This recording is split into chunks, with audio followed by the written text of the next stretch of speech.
Hello YouTuber family, કેમ છો? સૌને ગુડ મોર્નિંગ, જય શ્રી કૃષ્ણ. તો ભાઈ સવારમાં ધોળીબેનનો નાસ્તામાં જમણવાર જોડે જોવાનું તો ખરું ને. કાલે વળી આઈફોન લોન્ચ થઈ ગયો છે, લગભગ 2-2.5 લાખ રૂપિયા કિંમત ગઈ છે. હવે સપોઝ દુબઈ જઈએ ને તો પેલા ચાર્જર અને કવર વસાઈએ. કેટલા મોંઘા ફોન થઈ ગયા છે આઈફોનના.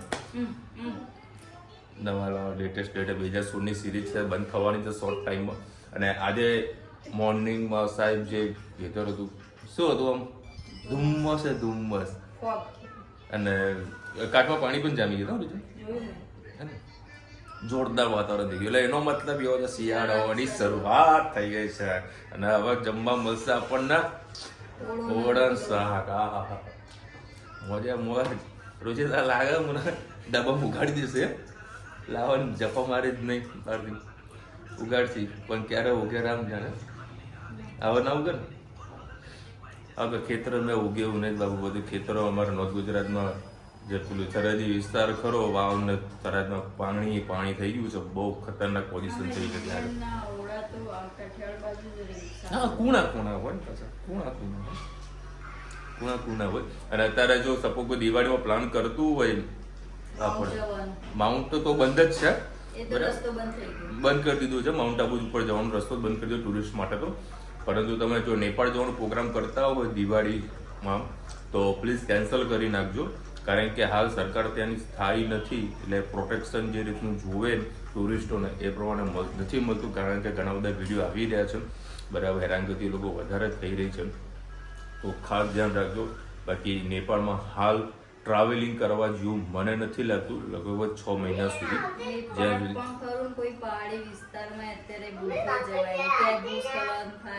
બધે પ્રોબ્લેમ છે, બરાબર. બાકી આ તો કહીએ ને કે બહુ વધારે પડતું થઈ રહ્યું છે નેપાળની અંદર. તમે જુઓ, શ્રીલંકા આવી, પછી બાંગ્લાદેશ આવી, નેપાળ આવી. આપણી ભારતની સરહદી બોર્ડરમાં જેટલા બી દેશ ખરા ને એમાં પ્રોબ્લેમ ચાલુ થઈ ગયો. એટલે કંઈક તો હસી ત્યારે આ બધાને આટલી મોટી તાકાત મળી છે. સરકારનો વિષય છે, પણ બાકી આપણે ટ્રાવેલિંગ કરાય એવું નથી, ખાસ કરીને ગુજરાતીઓને. આ તો વહેલાસર તૈયાર થયો છું, માથે ટેન્શન આવીને બેઠું. તો 15 તારીખે લાસ્ટ ડેટ છે ITR ભરવાની, રિટર્ન ફાઇલ ભરવાની. હજુ મેં કઈ પ્રકારની તૈયારી કરી નથી, કારણ કે ધંધામાંથી ઊંચો નહીં આવતો ને અહીંયા રિટર્ન ફાઇલ કરવાનું. અત્યારે પ્લાનિંગ એવું છે કે તારે કોમ્પ્યુટર લઈને બેસે પેલા નાસિરભાઈ, હા નાસિર ગાડી ચલાવવા આપી દે, હું મારું રિટર્ન ફાઇલનું કામ કરું. ઓકે, રિટર્નનું ફાઇલ પૂરું કરું. બેંકમાં ડેટા બધા સ્ટેટમેન્ટ જો તો ઓનલાઈન મળી જાય છે. એ હા, એટલે ડેટા બધા મળી જાય છે, એટલે કોઈ તકલીફ નથી. બાકી હજુ કોઈ રિટર્ન ફાઇલ કરવાનું બાકી હોય ને તો બતાવી નાખજો. કારણ કે ડેટાનું બધું પ્રોસેસનું જે કામ છે ને હું જાતે જ કરું છું. ખાલી આંકડા લખીને પછી મારા જે CA જે ખરો એ ભાઈને આપી દઉં છું, તે બધી ફાઇલ પ્રોસેસ કરી નાખે. તો આંકડા બધા જાતે હું લખું છું. જે કે આંકડા આવતા હોય, ખર્ચાના છે કે ભાઈ આધાર ઇન્કમના છે, બધા હું જાતે કરું છું. આવડે છે, વર્ષ સુધી કરું છું. પણ આ વખતે ટાઈમનું શેડ્યુલ થોડો પ્રોબ્લેમ મળો છે, તો મહેનત તો કરવું પડશે. 15 તારીખ પછી જો રિટર્ન ફાઇલ કરવામાં આવશે તો 5000 રૂપિયાનો દંડ છે. તો દંડ કરવાનો તો નોબત તો નહીં જાવ આપણે. ગુડ મોર્નિંગ, જય શ્રી કૃષ્ણ. આજે આપણે બનાવીશું મગ. એના માટે મેં 3 ચા પડી જેટલું તેલ લઈ લીધું છે. હવે આપણે એમાં એડ કરીશું, તેલ આવી ગયું છે આપણું, એડ કરીશું રાઈ, સહેજ જીરું,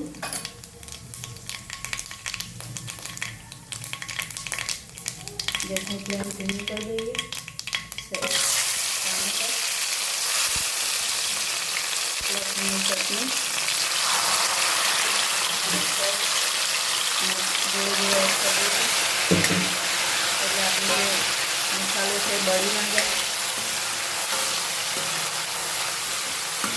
ગેસની ફ્લેમ ફૂલ કરી લઈએ. હવે બધું મસાલા કરી લઈએ. 1 ચમચી લાલ મરચું પાવડર, સહેજ હળદર, ધાણા જીરું,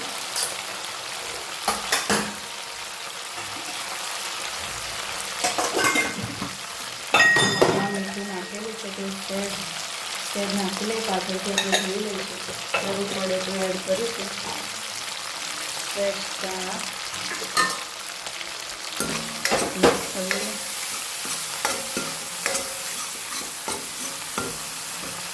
હવે બાકીના મગ છે એ એડ કરી લઈએ.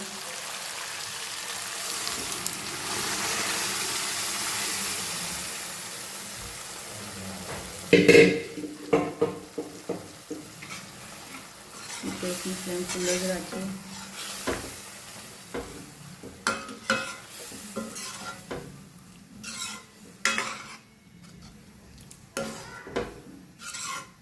થોડી વાર થવા દઈએ, પછી એમાં લીંબુ એડ કરી દઈએ.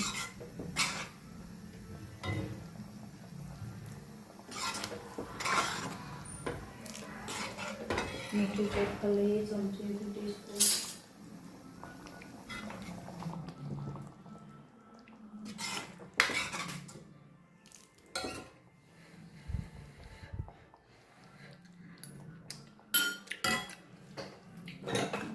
મીઠું ઓછું છે, થોડું એડ કરી દઈએ આપણે, અને લીંબુ એડ કરી દઈએ.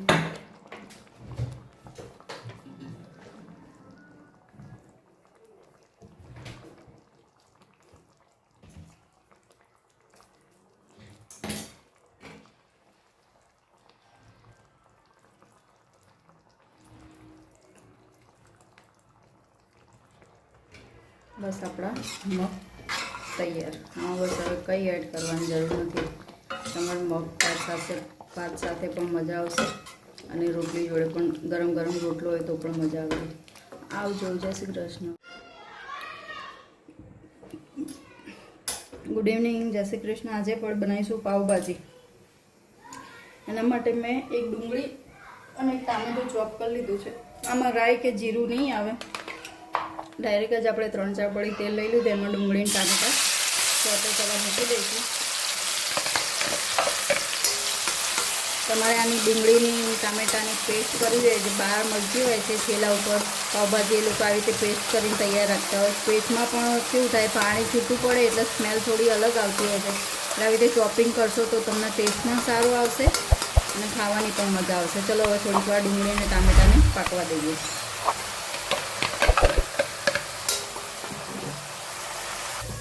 ચલો આપણો ડુંગળી અને ટામેટાં સરસ સોતે થઈ ગયું છે. હવે આપણે થોડું પાવભાજી મસાલો એડ કરીશું, કેમ કે આ બાદશાહનો મસાલો એટલે બહુ જ સ્ટ્રોંગ આવતો હોય છે, એટલે થોડો એડ કરીશું. શ્રી હરિના ને મસાલા હોય છે એમનું કન્ટેન્ટ નોર્મલ હોય છે, એટલે થોડો વધારે 1 ચમચી જેટલું નાખો તો એ વાંધો નથી આવતો, પણ આ થોડું સ્ટ્રોંગ હોય છે એટલે માપનું નાખવાનું. જે પ્રમાણે તમે યુઝ કરશો કોઈ મસાલા 1-2 વાર યુઝ કરશો એટલે તમને આઈડિયા આવશે કે એનું કન્ટેન્ટ તમારે કેટલું યુઝ કરવું. ચલો અમે થોડી હળદર એડ કરી, થોડું લાલ મરચું, થોડું ધાણા જીરું. ગરમ મસાલો નહીં નાખો, કેમ કે આમાં આ જે મસાલો છે એમાં ગરમ મસાલાની સ્મેલ આવતી હોય છે, એટલે એમાં ગરમ મસાલો નહીં એડ કરું. સહેજ અત્યારે આ ડુંગળી અને ટામેટાં પૂરતું હું મીઠું એડ કરીશ, અને સરસ હવે ભાજી બનાવી છે જે બાફી છે એ નાખી દઈશ. ભાજીમાં મેં ડુંગળી, ટામેટાં, ભાજીમાં મેં બટાકા, કોબી, ફુલાવર, બસ આટલું યુઝ કર્યું છે. મસ્ત એને હલાવી લઈશું. ગેસની ફ્લેમ ફૂલ જ રાખી. આજે મેં બીટ કે લાલ પલાળેલું મરચું એડ નહીં કર્યું, એટલે એની જે કલર નહીં પકડાય બહારના લોકો જેવું, કેમ કે એ લોકો કાશ્મીરી મરચું વાપરતા હોય છે. મારી પાસે હાલ કાશ્મીરી મરચું હાજર સ્ટોકમાં નથી, એટલે આ રીતની દેખાશે પણ ટેસ્ટ સારો આવશે. ચલો થોડીક વાર હલાવી લઈએ, પછી એમાં થોડું પાણી નાખીને ભાજીને થોડી ઢીલી કરી લઈએ.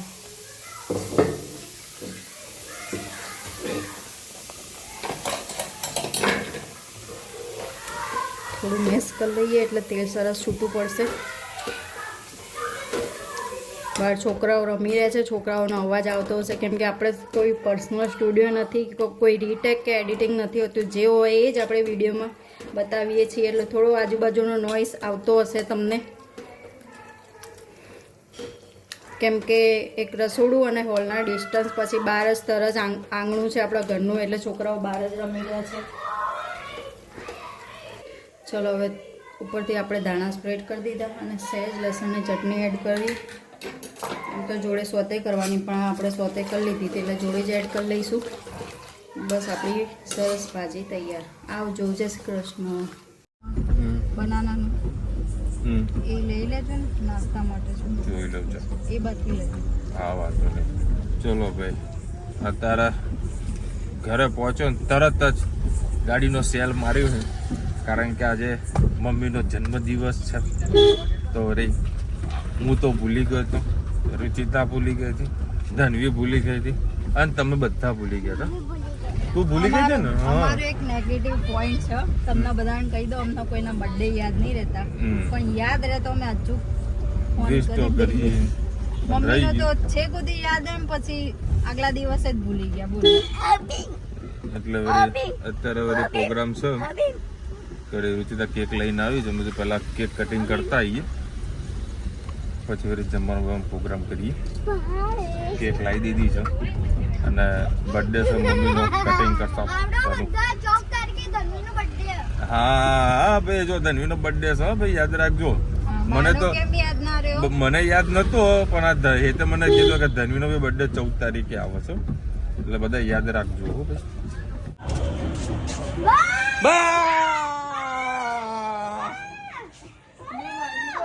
એ પગે લાગો બાને, બાને પગે લાગો, બધા પગે લાગો, પગે લાગો, પગે લાગો. હા, happy birthday, happy birthday, happy birthday, happy birthday. વાવાઝોડું આવે, ભલે લેટ આવે પણ આવે ખરા વાવાઝોડું. અરે રામ, લાવ ટેબલ લાવ, સરસ માનો કેક કટિંગ કરીશું. હારી એ પાથરો હેડો ને ભાઈ.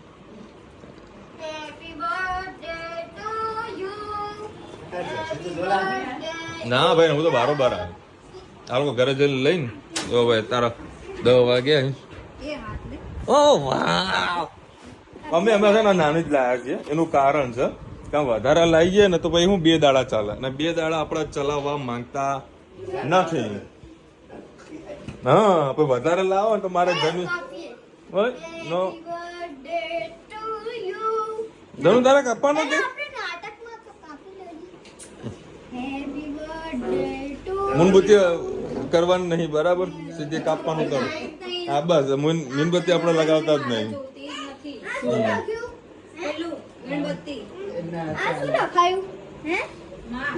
તને તારો પપ્પા તારો બર્થડે નતો?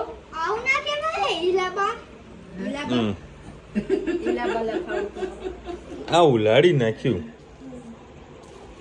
લડો કાપડો. Happy birthday to you. અરે ધનવી ના હાલ ને બાપા, 3 જણા ભેગા કાપો. Happy birthday to you, happy birthday mummy, happy birthday to you.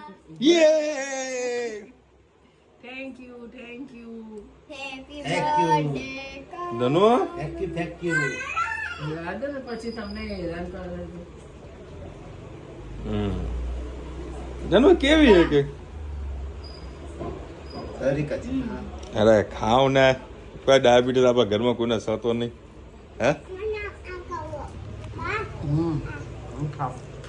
Viren, તું ખાન, અમે તો વાર્તા ભરીશું. જો બેન, અત્યારે કેકનો પ્રોગ્રામ ચાલુ થઈ ગયો. એમ કેક વજાવા મમ્મી ને અમારા જોડે આ સરસ મજાની કેક, એકદમ સોફ્ટ સોફ્ટ, તાજી તાજી. આજે મમ્મી ચાલતા અંબાજી ગઈ હતી, તેની પ્રસાદ. કોઈ જોવાવાળાને ખબર પડે કે અંબાજીમાં તો પતી ગયું. આજે કઈ સ્પેશિયલ કાગળમાં ભરીને પેક કરીને લાવે ને એટલે બધું પડ્યા પ્રસાદી આલી હોય. દાર વડા સો ચકાચક.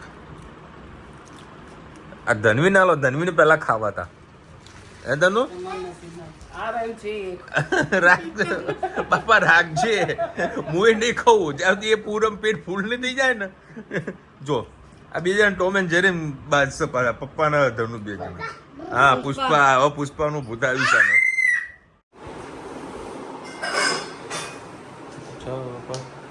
ચલો ભાઈ, 10:30 વાગ્યા છે. કી પકાયા પાવભાજી ગરમા ગરમ પરોઠા. ચલો ભાઈ વિડીયો નથી ને એન્ડ જ વિડીયો બતાવી દઈએ કારણ કે હું બેટરી નથી અને લેટ થઈ ગયું. Meenakshiben લગડે happy birthday Lilaben. મારી મમ્મીનો પણ આજે બર્થડે છે. તમારા મમ્મીનું નામ તો લખવું હતું મીનાક્ષીબેન. Wish you many many many many happy return of the day. ખૂબ ખૂબ ખુશ રહો, મોજ મસ્તી કરતા રહ્યો. Happy birthday. હેપી બર્થડે ગાયત્રીબેન. લગી રહ્યા વ્લોગમાં કંઈક ખૂટે એવું લાગે છે. હા, મમ્મીનો બર્થડે નું કોઈ વસ્તુ ચર્ચા કરી નથી. એનું કારણ કે સવારે 9 વાગે મમ્મીનો ફોન આવ્યો કે શું છે, કંઈક ભૂલી ગયો તું? ના, કે મારો જન્મદિવસ. Happy birthday, happy birthday. ભૂલી જવાય કઈ યાદ આમ ના પણ રહ્યું. અલકાબેન લઈને ટીશ્યુ પેપરથી સાફ કરીને નાખો. માઇક્રો કપડા આવે છે. હા, માઇક્રો કપડા પ્રોજેક્ટ ગાડી ધોવું ને એ નથી રાઈટ. પહેરીનું શું મને આ હે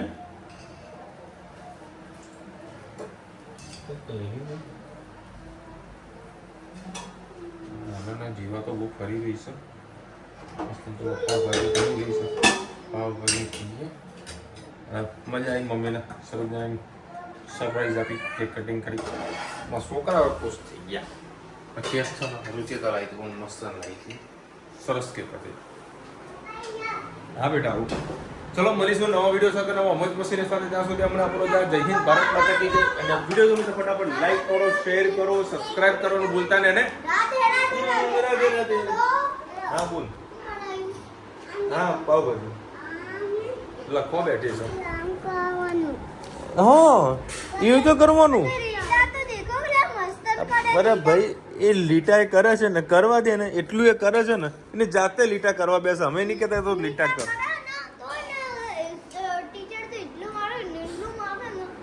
એને મારે ધનુ તને ટીચર મારે બેટા. હે ધનુ તને મારે બેટા.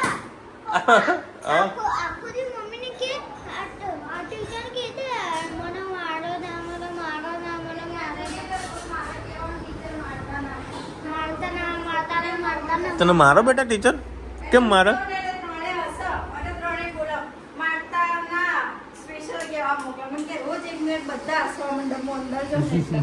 એવું બેટા મારતા નહીં. સરસ. હા કેવું તો પડે મારા દીકરાને.